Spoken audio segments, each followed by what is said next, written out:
valaisan qui s'appelle Philippe Nantermo. Et puis demain, nous aurons Florence Kraft-Babel, candidate libérale au gouvernement de la ville de Genève. J'aimerais accueillir Monsieur Riyad Sidaoui. Monsieur Sidaoui, si vous êtes avec nous, bonsoir. Bonsoir. Vous êtes politologue, spécialiste du monde arabe. Que dire ce soir de la situation en Tunisie? Des manifestations encore aujourd'hui, des morts encore aujourd'hui, et peut-être le chef de l'opposition arrêté, voire exécuté. Que savez-vous sur ce qui se passe? Qui est le chef de l'opposition? Parce qu'il y a des chefs d'opposition. C'est Monsieur Hamami en l'occurrence. Parler au pluriel en Tunisie. C'est Monsieur Hamami en l'occurrence. C'est un chef d'un courant, le Parti communiste ouvrier tunisien, c'est un marxiste militant, mais on ne peut pas dire que c'est le chef de l'opposition tunisienne, surtout pour cette mouvance qui est spontanée, au début n'est pas contrôlée, mais il y a pas mal de partis politiques et de tendances politiques qui voulaient l'encadrer. Et récemment, c'est l'Union générale des travailleurs tunisiens qui est en train d'encadrer et qui est en train de se radicaliser. Mais si vous voulez que je traite la donne en termes de sciences politiques, je peux vous parler, existe-t-il une situation révolutionnaire en Tunisie? Et quand on parle d'une situation révolutionnaire, on doit évoquer trois éléments déterminants. D'abord, la radicalisation de l'opposition. Ça veut dire que l'opposition demande tout court le départ du pouvoir, elle ne demande plus des réformes.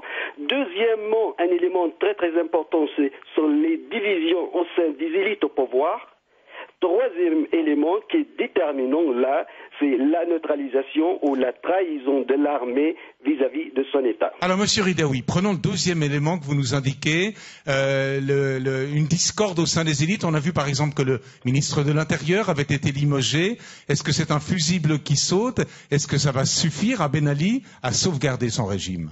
Oui, absolument. Il y a eu le régime, il réagit. Maintenant, il est en train de lâcher des lestes, il est en train d'appeler au dialogue. Et la nouvelle donne depuis 7 novembre 1987, après l'écrasement de la mouvance islamiste en 91. D'ailleurs, toutes les tendances gauche, libérales, etc., ils ont accepté l'élimination des islamistes qui en faisaient un danger contre la République quasi laïque en Tunisie. Donc, ils lancent une série de prises de position. Il loge le ministre de l'Intérieur. Il appelle lui-même à un dialogue national et à une conférence nationale. Il appelle les opposants. Il amnistie tous les manifestants arrêtés et les libère. Mais est-ce que ça suffit? Je ne sais pas. Pour le moment, vraiment, nous sommes dans une situation très délicate. Ce que je pourrais vous dire pour les acteurs politiques, les acteurs sécuritaires, les acteurs militaires, en Tunisie, on a trois forces armées qui se composent de trois catégories. Tout d'abord, les forces du ministère de l'Intérieur, qui sont très puissants, et ce sont eux qui sont tirés sur les manifestants. Deuxième catégorie, c'est la garde nationale, qui est un corps intermédiaire entre la police civile et l'armée.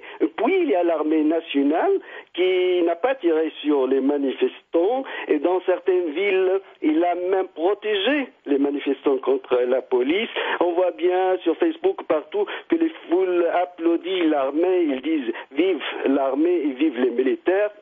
Donc la situation, à mon avis, pour le moment, est un peu floue. Je vous remercie de ces explications. On va suivre heure après heure une situation très difficile sur place. Je rappelle que vous êtes politologue, spécialiste notamment du monde arabe. Monsieur Ridaoui, je vous souhaite une très bonne soirée. Merci, au revoir. Merci, au revoir. Alors je vous le disais, on a le grand plaisir de vous accueillir. Carlo Brandt, je vous demande peut-être de prendre le micro. Bonsoir et bienvenue. Bonsoir. Vous êtes acteur, comédien